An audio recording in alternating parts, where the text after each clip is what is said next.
It's time now for Carter's Corner. Everything Bay Area sports on the Northern California Sports and Entertainment Network. Here is your host, Carter Kim.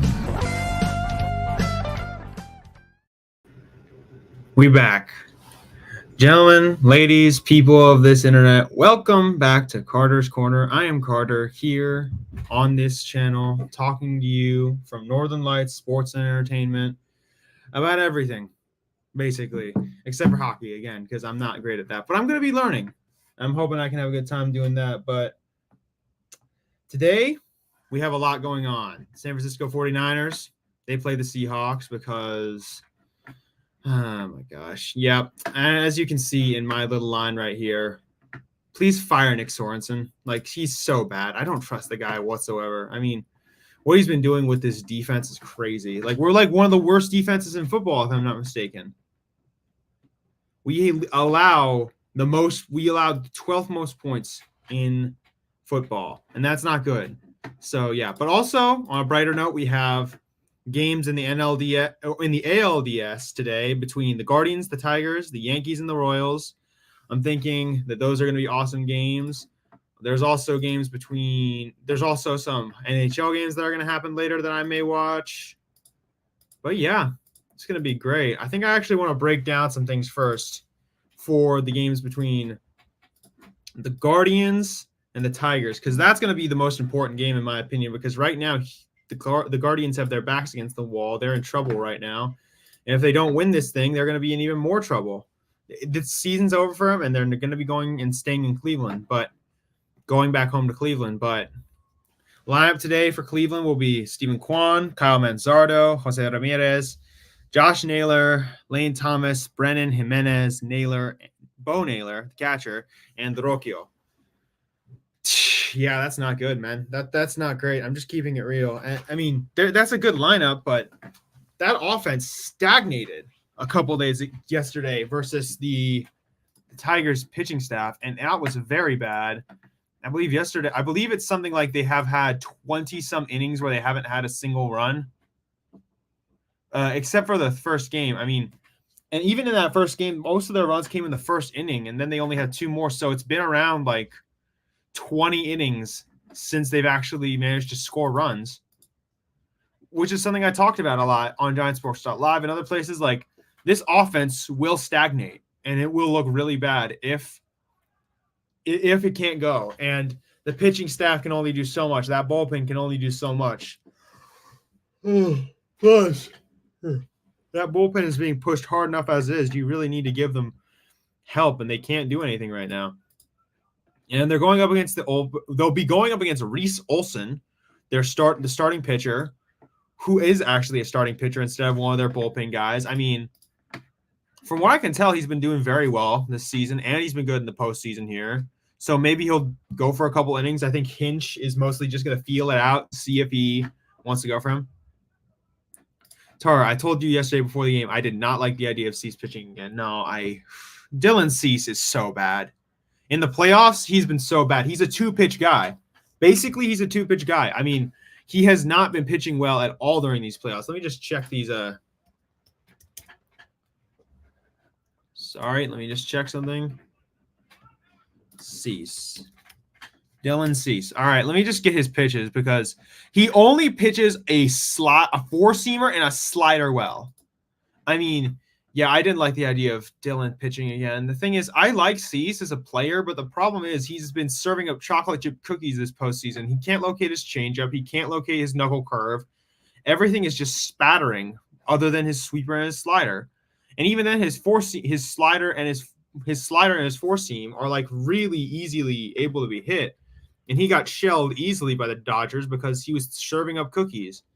And somehow the Dodgers were able to execute a really good like a bullpen game. I don't know how Dave Roberts didn't overmanage it, but well, it did. It happened. That's for sure. I mean, yeah, just looking at all these things, all these factors, like,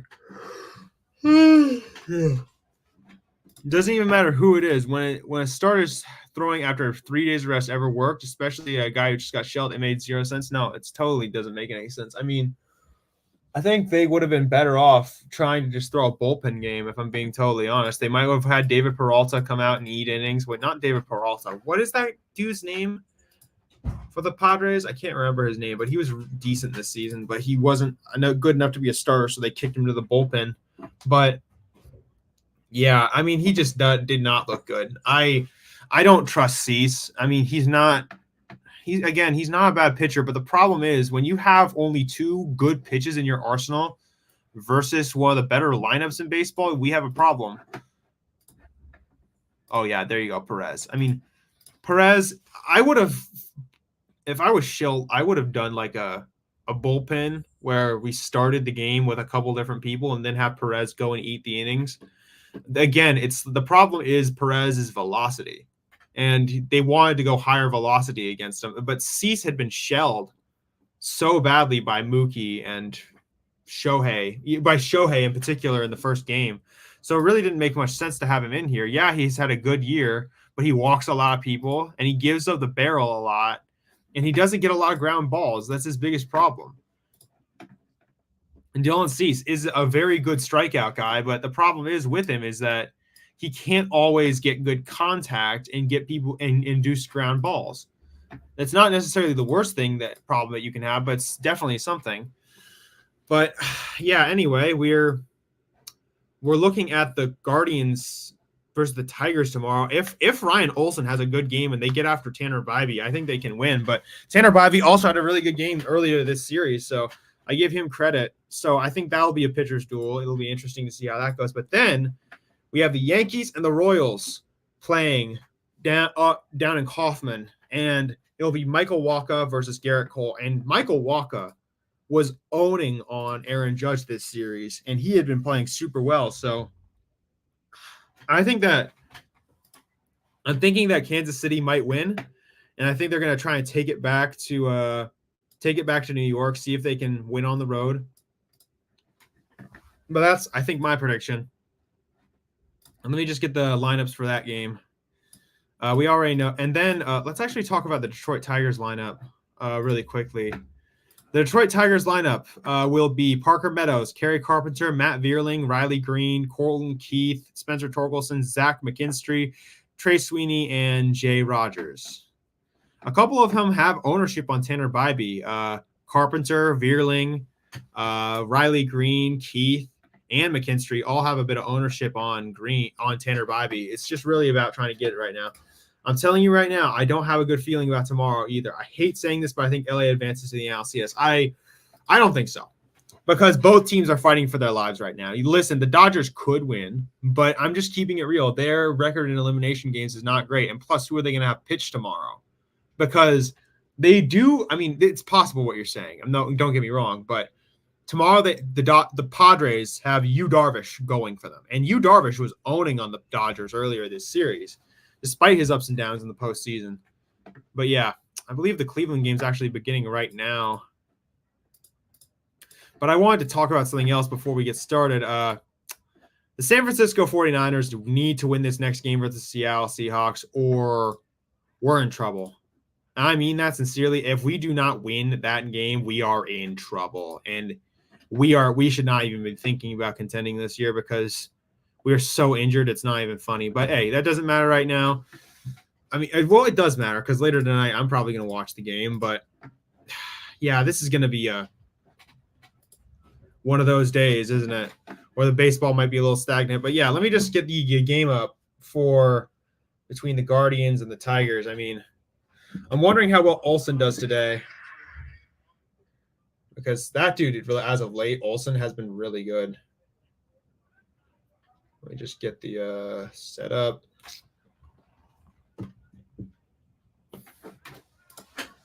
All right. Carr, San Diego had zero answer for any of LA's relievers. Don't be surprised if Roberts goes bullpen again. I mean, I'm not saying they will, but the thing is, you also have to remember that Dave Roberts is really bad at managing his bullpen. Yeah, he did well last night, but even a broken clock is right twice a day. And I think that Dave Roberts is going to make a mistake. And honestly, I think that the Padres lineup is good enough to try and take them on again.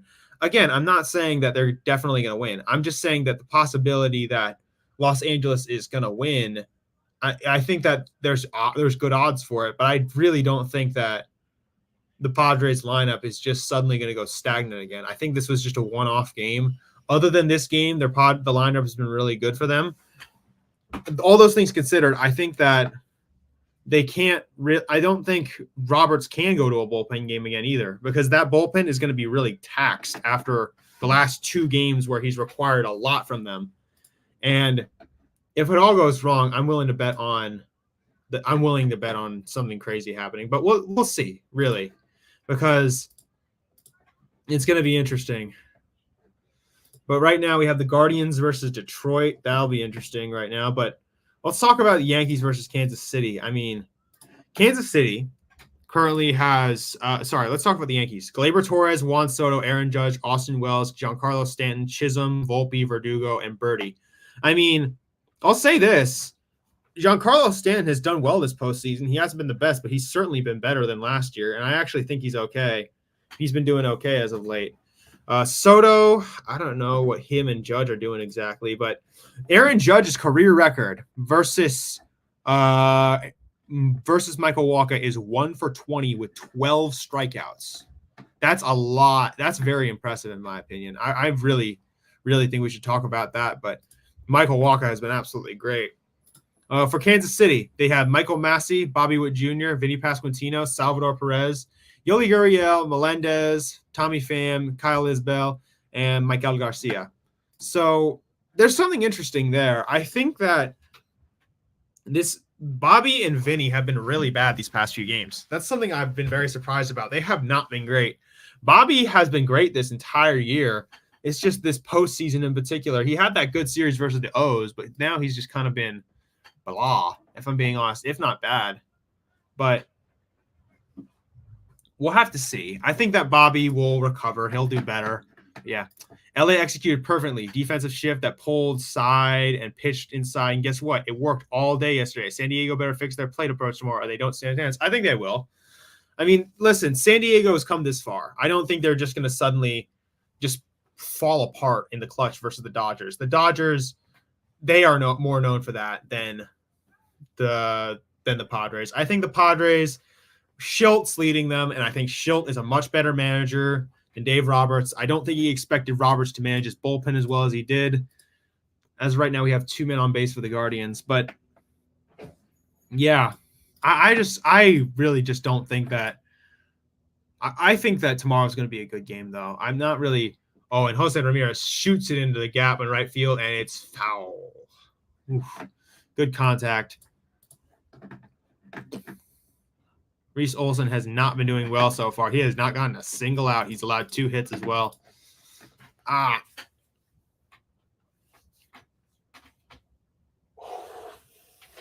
right. Let's just look around. I mean, I think the biggest factors tonight for Kansas City are definitely going to be Yuli Gurriel and Salvi, because with Vinny and Bobby not playing great, you have to rely on those 2 older guys to carry you through this, because we all know what Yuli Gurriel can do to the Yankees, and we all know what Salvador Perez has done in his career. Then again, Garrett Cole has been absolutely incredible against Salvi and Yuli, so it's not great. But Garrett Cole has been known to get into elimination games and mess up, so we'll see. Not to mention his last outing, he had 7 hits put against him, and he had a home run allowed. He with a 5.40 ERA. I mean, we're looking at something interesting. I think that Kansas City will win, and then they'll go back to New York. That's what I think, but it's possible.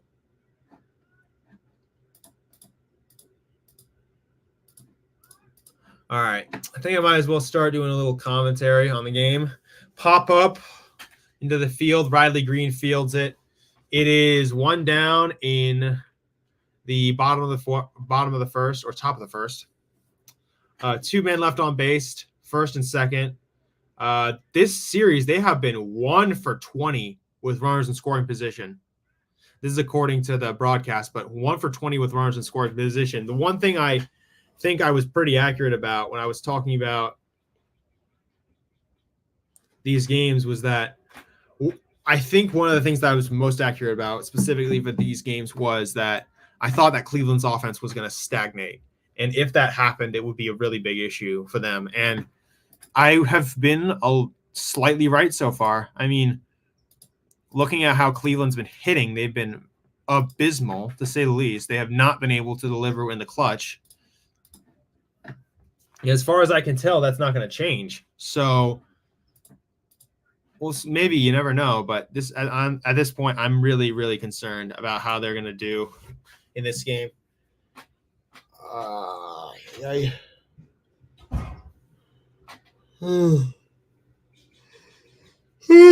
Sorry about that. Okay. Just make sure things are in order. All right, we got a little technical issue right here. Let me just make sure this is fixed.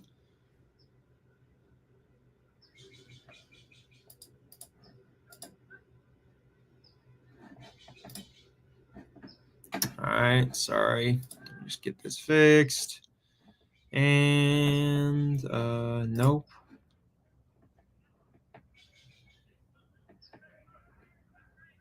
All right, we're back. Sorry, there we go. Now we're fixed. All right, I mean, we're looking at a interesting game so far that Cleveland's going to play. I mean, this is do or die for them. If they don't win here, they're going to be in trouble. I mean, they are really going to be in trouble if they can't execute here. I mean, this is it right here. This is an elimination game. If they mess up here, they will lose, and it will be a big problem for them because Cleveland has done so much this season to try and get to where they are, and they really can't mess this up, in my opinion. I mean, what are you going to do? You lose this game, it's all over for you.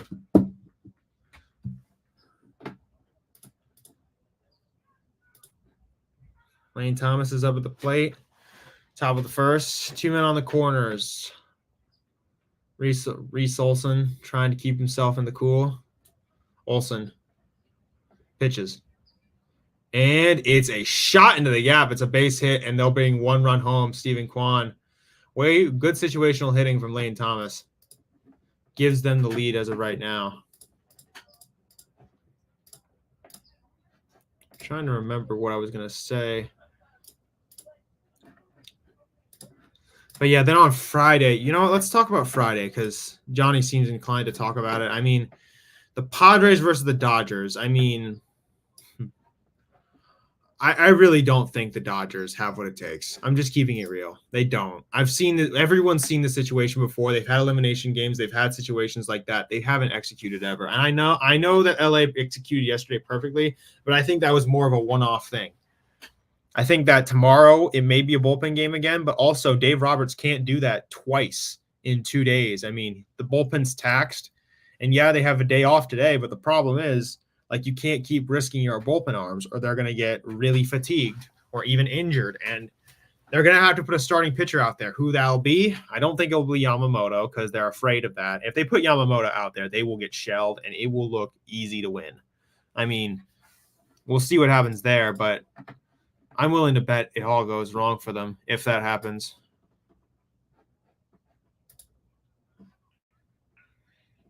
Come on.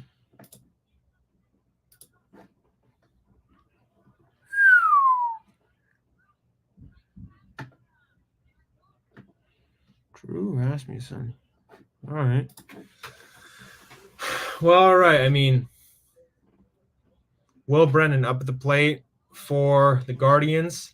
Regular season, he's been good. For the ALDS, he's only had 1 at-bat where he was 0 for 1. Olson going up against him, 2-2 count. 2 runners on second and first. Olson. His pitch, he throws, and it's a little loose thing down the line, and it's fielded by the third baseman, and it's out. All right. We will go to the bottom of the first where the Tigers will be up.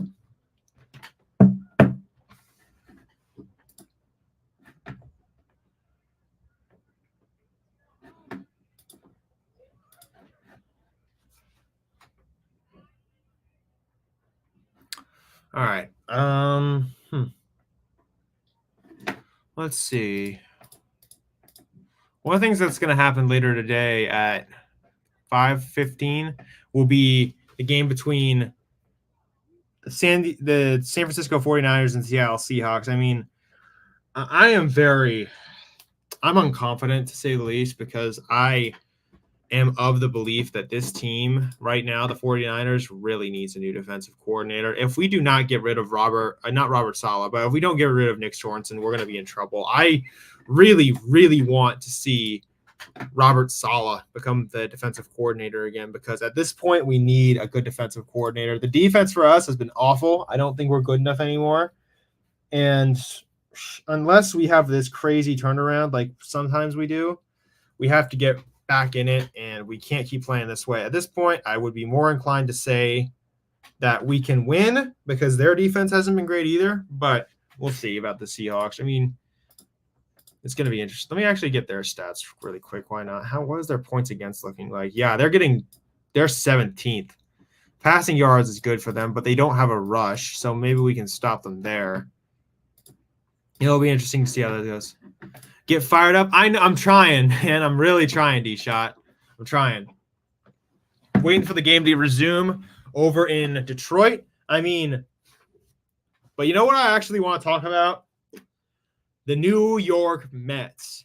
Oh, my God. I mean, listen, I said this on the other stream on Giant Sports Talk Live. I said, I am cool with being wrong about that. I'm cool with us messing up that. If I'm cool with messing up that prediction, because at the end of the day, I didn't want to see the Mets get eliminated. I wanted to see them go on, and now they're in the NLCS. I can't believe it. I mean, 22-33, losing to us 5 times, if I'm not mistaken, or 4 times. I'm not entirely sure. They are now back from the dead, and they're about to go. They're trying to win it all, and I'm happy for them. I'm happy for Francisco Lindor. That team has been absolutely incredible this year. And honestly, I think everyone in baseball should give them their hat because that has been absolutely incredible to watch. All right, we're back in Detroit. Parker Meadows will be the first man up in center field. He has been great this postseason. So has Kerry Carpenter and a couple of the other guys. It's been great. But Tanner Bybee, who has been the staff ace ever since Shane Bieber got injured, he will be the first one to pitch for the Guardians. And the pitch. Oh, sorry about that. It is a ball outside the zone. Tanner Bybee trying to give Cleveland a chance to go home and force an elimination game. I had Baltimore and Philly in the World Series. So shows how much I know. I mean, sorry. Oh, shoot. I'm having a freaking mouse issue right now. I don't think I can click anything. Sorry. I'll fix this. But yeah, but for oh no, not the. All right, here we go. Sorry, I'm having like a little technical issue right now.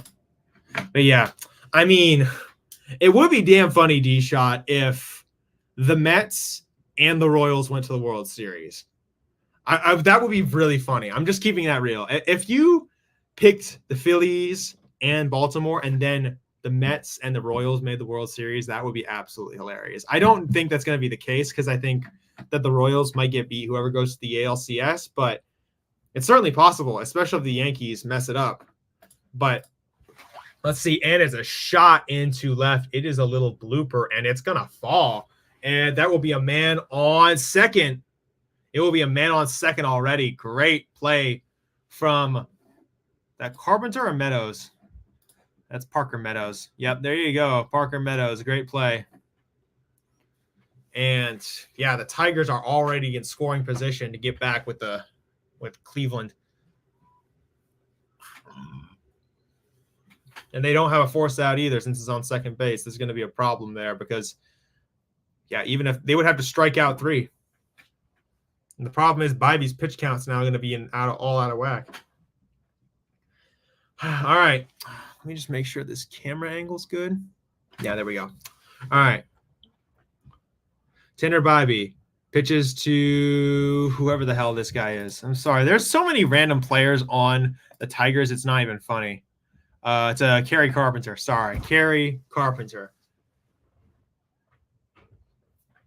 All right. Kerry Carpenter. Bybee. 1-0 count. He deals. Bottom of the first. And Carpenter has hit it high and foul. Way foul. All right. I'm trying to get fired up. Come on. I think I need a drink. Give me a second.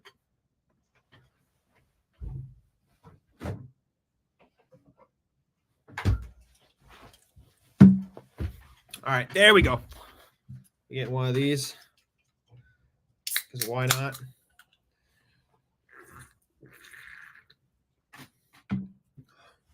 All right. Gary Carpenter.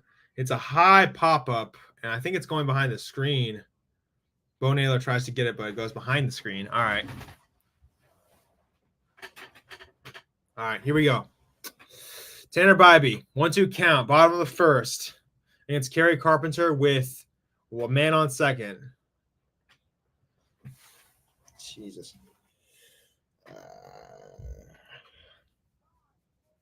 This is how I know I wouldn't be a good sports commentator. I guarantee I would get tired in the booth and I would just be saying random stuff into the microphone. And that's a timeout for Gary Carpenter. The Tigers really trying to close it out here. The importance of this situation cannot be overstated, in my opinion. If they can take care of business here today, it'll be huge.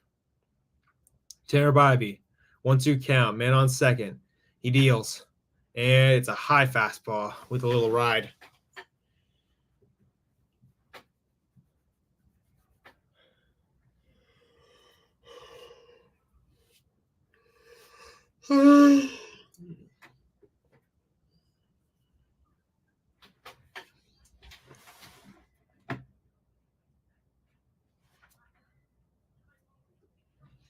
All right, here we go.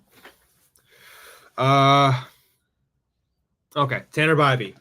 3-2 count to Gary Carpenter. The Tigers looking to claw. See what I did there?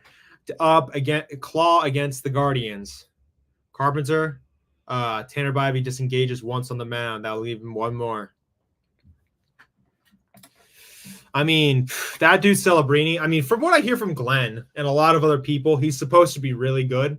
And I'm hoping that he is, because I do love the joke of the Sharks. One of the things I love about the Sharks jokes is that we have gone to a Stanley Cup final before the Toronto Maple Leafs. And that's always fun to joke about. But I really hope that team can prosper, because listen, I am a bit of a spoiled Bay Area sports fan.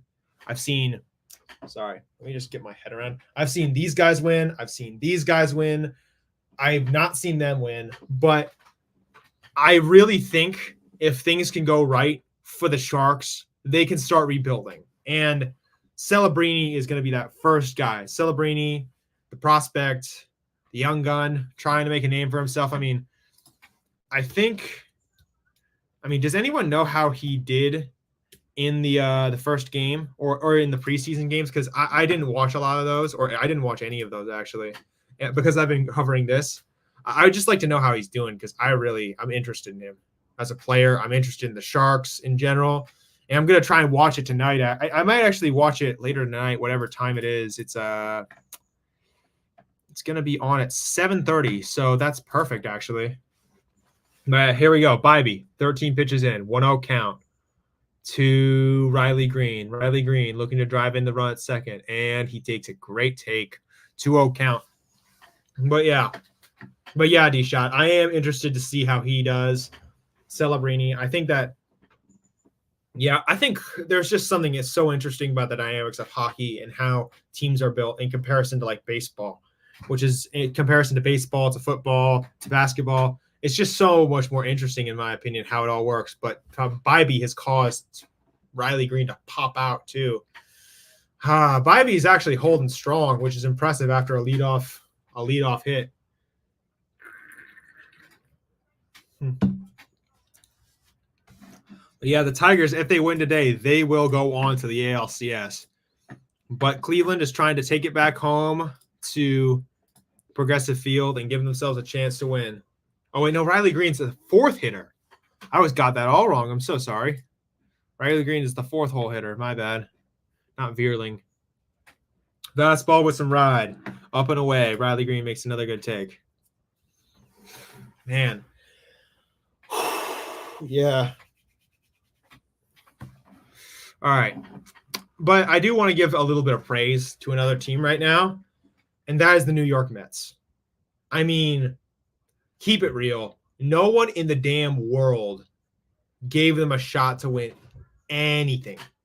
No one in the world gave them a shot to win anything, especially after they lost to us a long time ago. I can't even remember what month. I think it was back in like March, April, May. I think it was May. And dude, it's like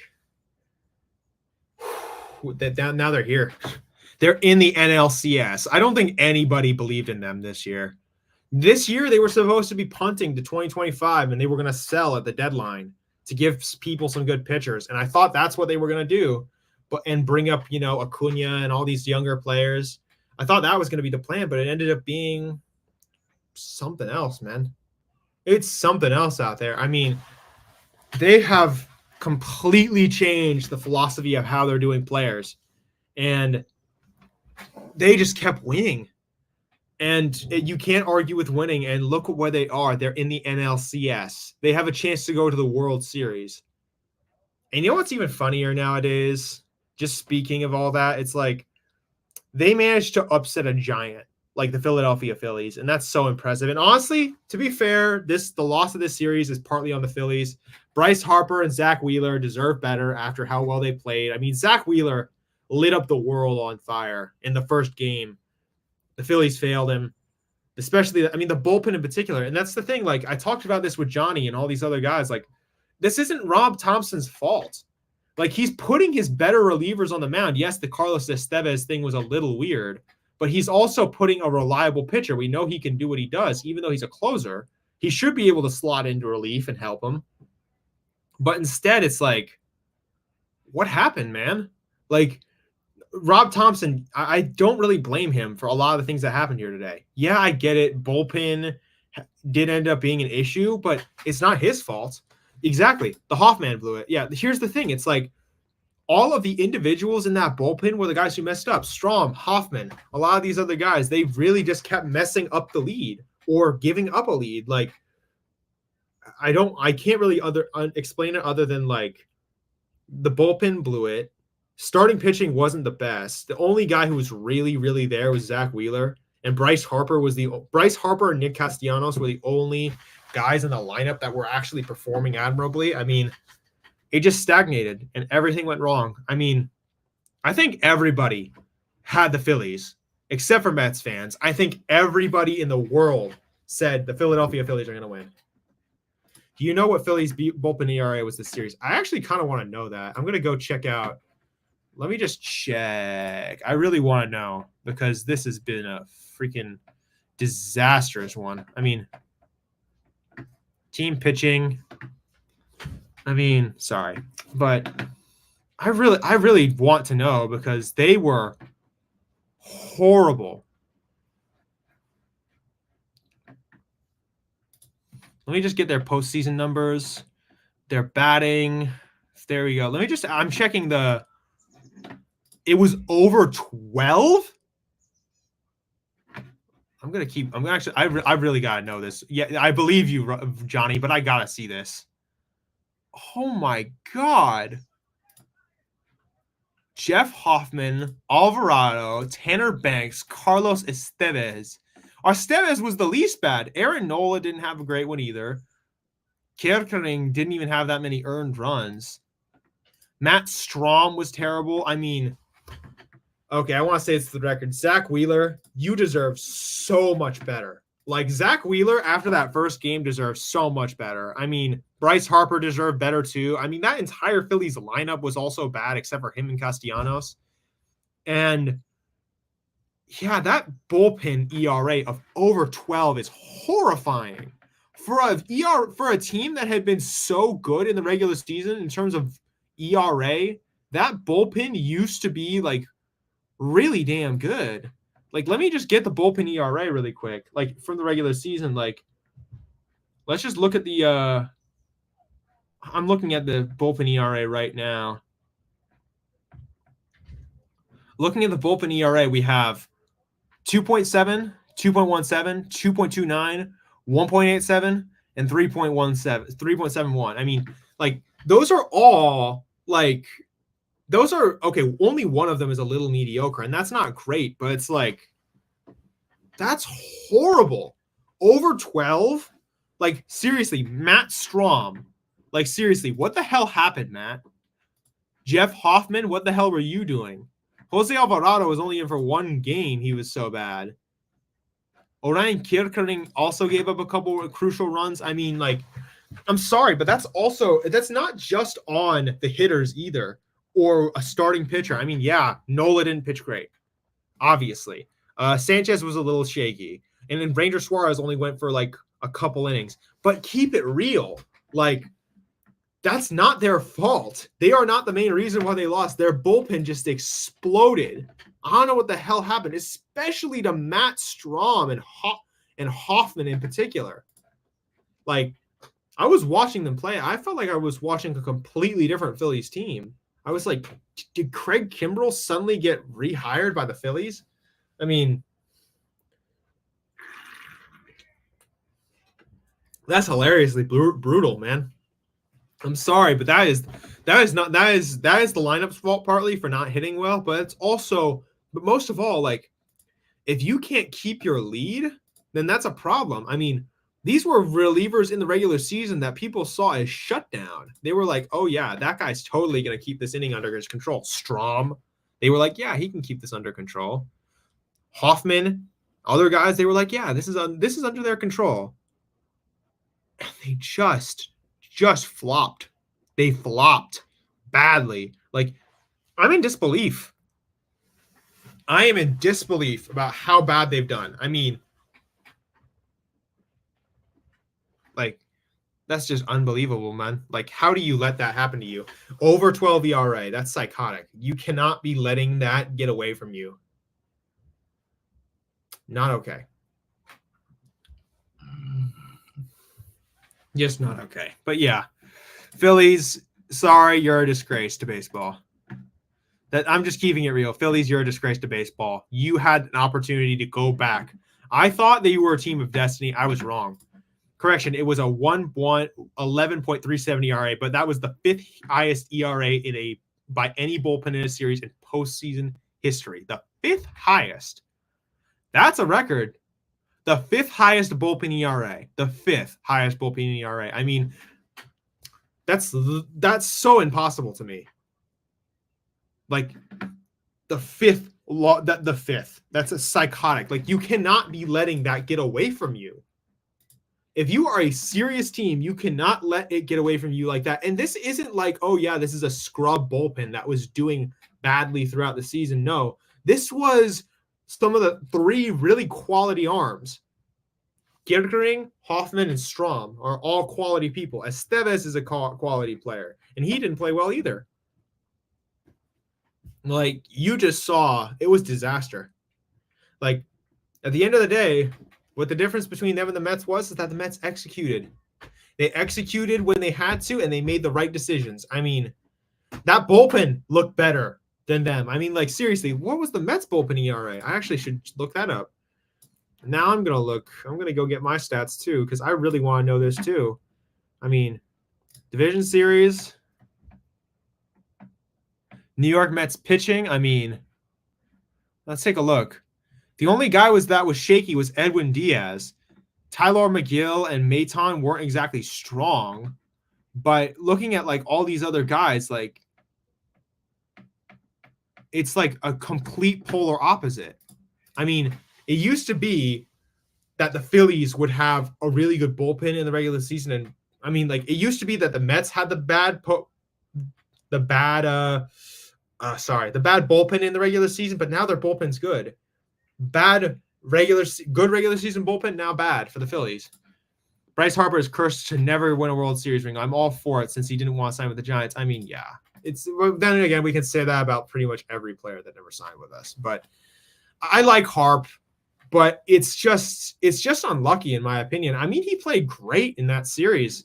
Bryce Harper was fantastic. I don't think he played a bad game. I mean, he had like one bad game, I think, but Let me get his postseason numbers from this season because I really want to like just take a look at it. I mean, yeah, he was hitting 333, 529 OBP, 750 slugging percentage, and a 1.279 OPS plus.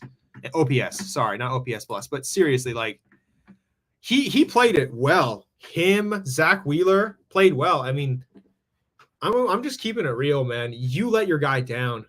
You let him down. You let him down. You let Zach Wheeler down. Like, everybody just let each other down, and that's not okay. Like, you cannot let your guys down in that situation at all. Like, that's just not okay. It's unacceptable, and you got to do better than what that is.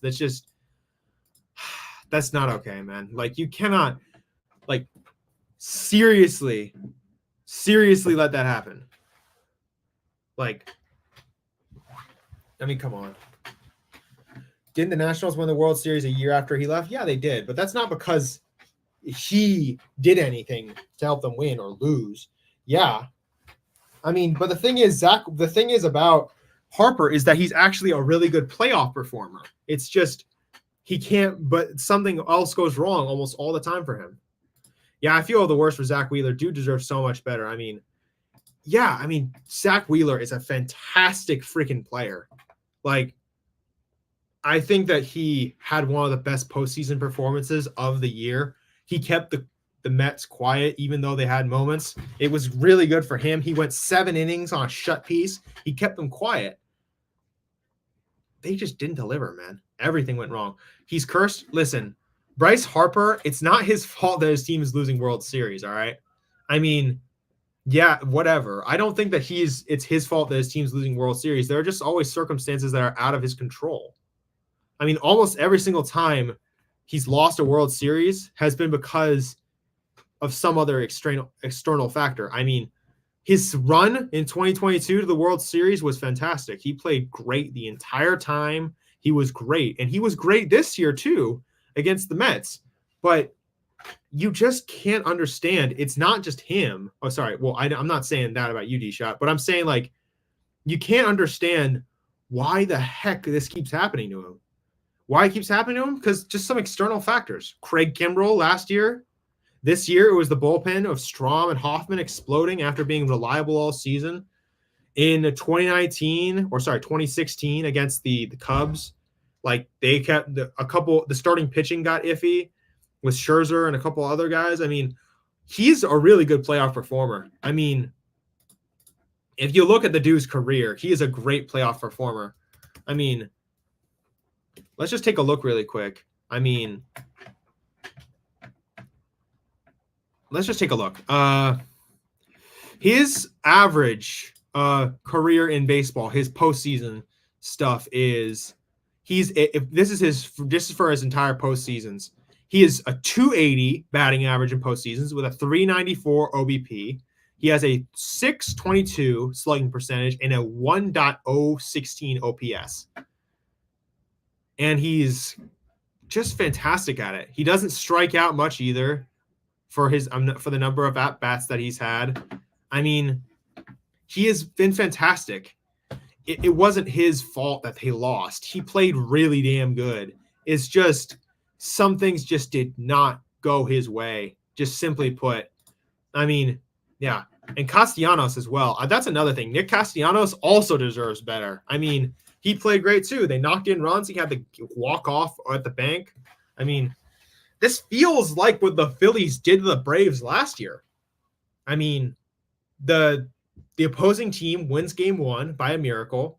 The second game, the Phillies win, and we think, oh, yeah, there's the Phillies. Then they lose the next 2 games over at the opposing ballpark. That's what it feels like. That's funny. JC Realmuto literally didn't get a single hit. That's funny to me. Like, that entire lineup, we always thought of them as a deep lineup with a lot of strength in the batter's box. Like, you had players who were really good as well. Realmuto has declined so crazy after this year. Like, again, he's had injury issues, yeah, but he said he's felt healthy. I don't understand. But yeah, that's absolutely insane to me. That's not okay, man. Like, Not getting one hit is psychotic. I know you're a defensive wizard and you're really good at directing pitchers, but it's like, dude, you cannot be messing up in moments like this. Bowman Marsh, 0.77. That's even crazier. Dude, like the only other guy besides Castellanos and Harper that showed up was like Bryson Stott, and that was only one game. So it's Castellanos and Harper pretty much. I mean, it's just a lack of quality, man. Nobody else. I mean, so basically, Kyle Schwarber just hit a home run and like left for the rest of the series. That's crazy to me. That's just psychotic to me, man. Like, you cannot be playing like this in a World freaking Series. Sorry, not a World Series, but this is a year that the Phillies had to win. Next year is going to be interesting, but it's like, this was your year. You had the perfect built lineup. You hadn't, not even Stott, 182. I mean, Stott only had one good game. That's the crazy thing. He had one good game and then basically left. I mean, same with Turner, Stott, Schwarber. They all had one good game and just left. I mean, but yeah, Harper, Castellanos, Zach Wheeler, you all deserve better. Bottom line, that's not your fault. You played great. That's just psychotic, man, how you messed that up. Like, how does that freaking bullpen collapse like that? A bullpen that has been strong all year suddenly turns into a pumpkin. Like, Schwarber, 125, there you go. The supposedly great playoff hitter does that. I mean, let me just get his information, too, for postseason.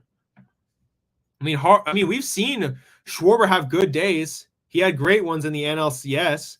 He had some good ones with the Cubs and with Boston as well when he shelled Garrett Cole. I mean, like, he's had good years. He's had good moments. The problem is he's the most hot and cold player I've ever seen. Yeah, I mean, like, exactly. Literally only Harper and Nick showed up. I mean, like, yeah, I feel bad for Harper most of all. Trey Turner, 200, that's even crazier. I mean, like, I mean this when I say this, like, Harper, you deserve better. Bottom line, you should not be in this situation as a player. You should have been able to easily been the catalyst, but nobody could have get on base, and you were basically trying to win the game by yourself. I mean, he even came up with 2 out hits and got a double.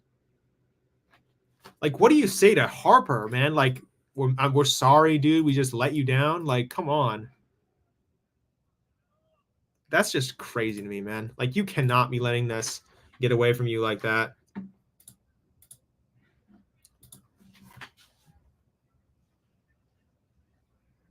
Yeah, here we go.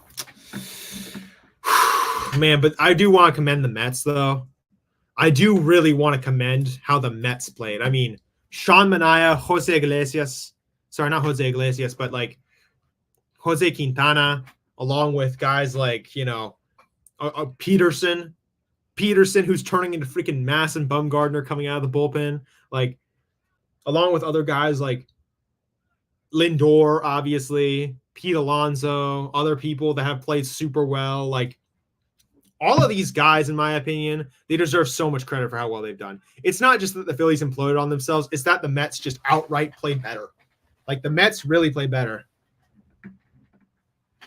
Yeah, no problem, Johnny, of course. It's just, yeah, I really feel like the Mets in particular, I want to say this for the record, like, it's not just that the Phillies played bad, they just played better. Like, Lindor came up with clutch hits. They had great defensive plays. They had pitching that was really good, that actually kept themselves together. I mean, I was so surprised because I had always been fearful this postseason of how well that they were going to pitch. I mean, I'm just thinking about this specifically in terms of, like, you know, how certain people would do. As they hit a line drive into the field, that's a base hit. Tanner Bibby's getting knocked around a little bit by the Tigers right now. But yeah, I was going to say, like, the Mets, they really, really are showing a lot of grit, heart. They're playing great. I mean, let me just get some information about the Mets really quick. I really need to get some information about the Mets because I really want to talk about them in particular. I mean, Let me just get their information really quick. The New York Mets. I mean, let's just talk about their roster. No one thought that this roster was going to be a World Series roster, and yet they're still here. Everyone thought they were pointing to 2025, that they were going to like sell at the trade deadline, things were going to change. But look at them right now. Look who is carrying them to victory. Sean Manaea, David Peterson, Jose Quintana, Luis Severino, and Kodai Senga, along with Francisco Alvarez doing incredible catching behind the plate, Pete Alonso hitting in the clutch, Mark Vientos, Francisco freaking Lindor, Harrison Bader patrolling the center field with his glove, Brandon Nimmo, Starling Marte getting some crucial hits. I mean, who would have thought that these guys who a lot of teams have been and people have been so critical of are now in the NLCS trying to take a shot at the big time, trying to go to the fall freaking classic. They will face either the Padres or the Dodgers, and it's going to be interesting to see how that goes. But it has been so fantastic, man. Like, I've never seen anything like this. Like, the thing it does remind me of a little bit was when the Giants won the World Series in 2014, and they've been just having this miracle magic out of nowhere. Like, no one thought this was possible. I don't even think the Mets thought it was possible. They just decided, you know what? Screw it. Like, let's just win, man. Let's win. And they have. And now the bases are loaded in Detroit. Actually, I got to do some commentary on this. The bases are loaded in Detroit. We have bases loaded, bottom of the second. No outs, by the way. Tanner Bybee is looking scared by the minute. That's not good. All right. Tanner Bybee, Naylor, and the pitching coach trying to calm him down and keep him in his control. Andres Jimenez and Jose Ramirez, along with Naylor. It has been a tough day for Bybee because he has now the bases loaded. And if they get a hit here, Cleveland is on the brink of elimination. I mean, how long has it been since Cleveland won a pennant? 2016, where the Cubs beat them. I mean, you got to hope that Cleveland finds a way eventually, but it seems to be that, yeah. Hi, Ramley. Good to see you. Welcome back to the show.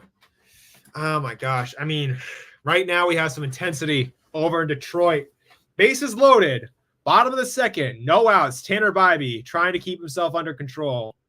Cleveland has a one-run lead in the bottom of the second. And up comes Trey Sweeney, who has been hitting very badly this postseason. I'm keeping it real. Trey Sweeney versus Tanner Bybee. Bases loaded. He deals. And I think that's a sac fly. It's deep into left field and center field. That'll be a sac fly. There you go. And yeah, that will be all she wrote. The game is now tied at 1 apiece. Good piece of situational hitting from our friends in Detroit, Trey Sweeney. Man, you know what I would love, guys? I want to see the New York Mets and the Detroit Lions in the World Series. Not the Detroit Lions, sorry, the Detroit Tigers. But I don't think this is actually going to happen, by the way. I think it's possible. Well, you're working right now? All right, cool. I mean, you're watching. Sorry. But yeah, anyway, that would be very fun. I don't think that's going to happen, but it would be fun. Jake Rogers, who has been hitting exceptionally this postseason, is now up to bat versus Tanner Bybee. Tanner Bybee. In the windup, bottom of the second, 2 men on, he deals. And it's a little liner, but it's a double play. Oh, my God. We have a double play.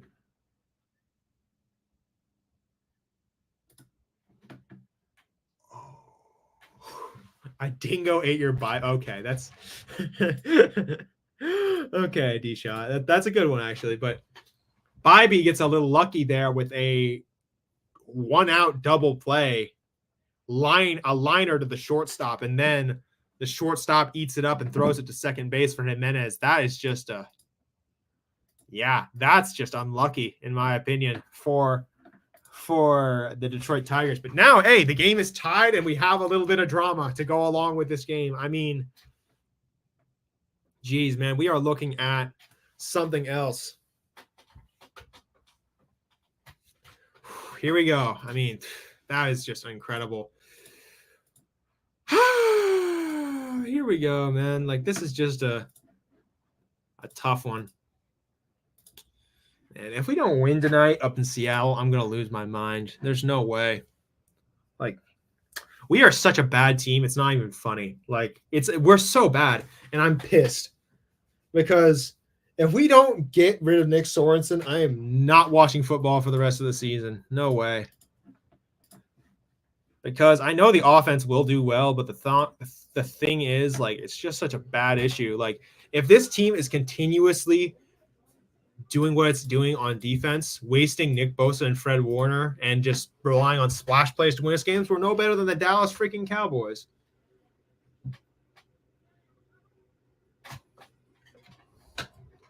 All right.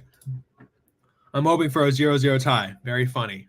Very funny. I mean, my gosh. No, I feel like one of us is going to come out on top via the fluke because the Seahawks have also been skidding, but let's keep it real. One of us is going to win. Yeah, I know you're joking, but it's just like one of us is going to win, and it's going to be a very undeserving win. I'm just keeping it real because both teams have been absolutely horrible defensively. I'm thinking that we just find a way to dice them up. I don't know, but yeah. Just a absolutely putrid performance all around for the 49ers. I mean, like, we should be so much better than we are, but we're terrible. We're just bad, if I'm keeping it honest. Because I expect certain things from this team, and you're just not delivering, you know? Oh, my God. Dylan Cease, by the way, trash. That dude's trash. He's so bad. Like, are you kidding me? That dude's turning into a freaking cookie server out of nowhere. I mean, yeah. All right. 1-1, top of the third in Detroit.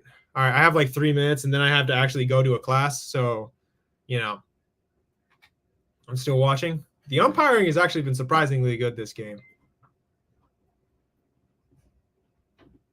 All right, here we go. Do you play fantasy football? No, I do not. I'm not a big fantasy football guy. I mean, there's nothing wrong with it. I like fantasy football. It's just like I'm not one who's good with odds necessarily, as we have found out from my various times predicting these series, but I'm also just a guy who's more inclined to just like, you know, just sit back and watch the show. There's nothing wrong with rooting for your team or like making a team and having fun with it. I'm just more of a guy who likes to watch it for the fun of it. But yeah. Top of the third, Olsen he's thrown 50 pitches by the third inning. That's not good. Jeez, that guy is way too deep into his pitch count. I have like 2 minutes. Now I got to go. But yeah. Hoping that Darvish has a letdown like he did for the Dodgers in Game 7 of the 2017 World Series. I mean, that is the weird thing that I figured that Cease and King would actually be having good games against you guys. But they're having the bad games, and Darvish is the only one who had a good game. I just found that a little surprising because I was like, oh, yeah, like I figured Darvish would have the same letdowns that he would have.